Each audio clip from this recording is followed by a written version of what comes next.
Soft you, a word or two before you go. I have done the state some service, and they know it. No more of that. I pray you in your letters, when you shall these unlucky deeds relate, speak of them as they are, nothing extenuate, nor set down aught in malice. Then must you speak of one that loved not wisely, but too well, of one not easily jealous, but being wrought, perplexed in the extreme, of one whose hand, like the base Indian, threw a pearl away, richer than all his tribe, of one whose subdued eyes, albeit unused to the melting mood, drops tears as fast as the Arabian trees their medicinal gum.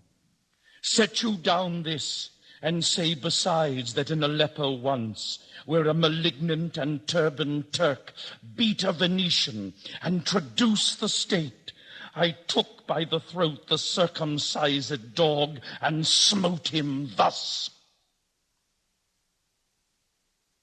Oh, pardon me, thou bleeding piece of earth, that I am meek and gentle with these butchers.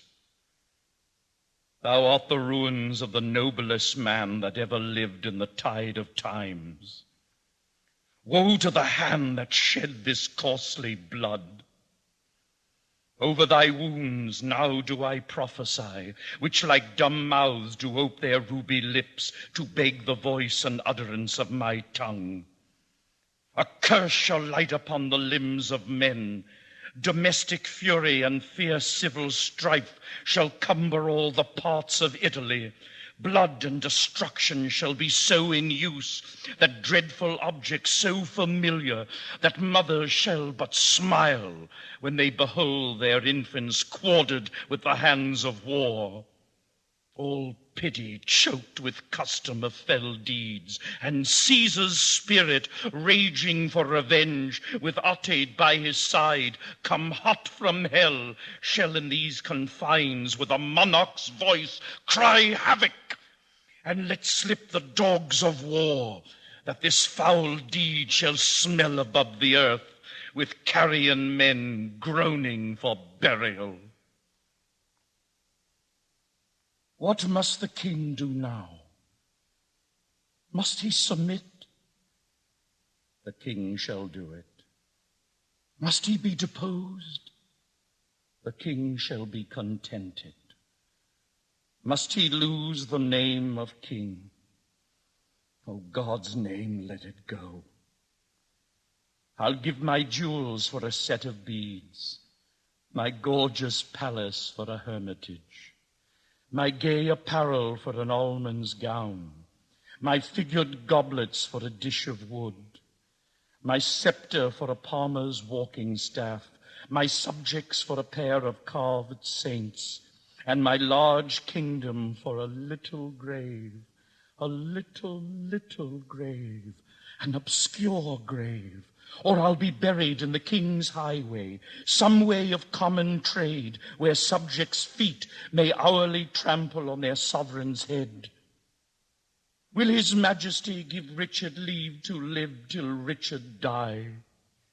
Down, down I come, like a glistering phaeton, wanting the manage of unruly jades. In the base court, where kings grow base, to come at traitors' calls and to do them grace. In the base court, come down, down court, down king. Nay, do not think I flatter, for what advancement may I hope from thee, that no revenue hast but thy good spirits to feed and clothe thee? Why should the poor be flattered? No, let the candid tongue lick absurd pomp, and crook the pregnant hinges of the knee, where thrift may follow fawning. Dost thou hear? Since my dear soul was mistress of her choice, and could of men distinguish her election, hath sealed thee for herself.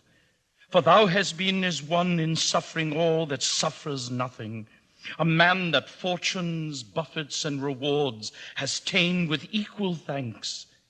And blessed are those whose blood and judgment are so well commingled that they are not a pipe for fortune's finger to sound what stop she please. Give me that man that is not passion's slave, and I will wear him in my heart's core, aye, in my heart of heart, as I do thee.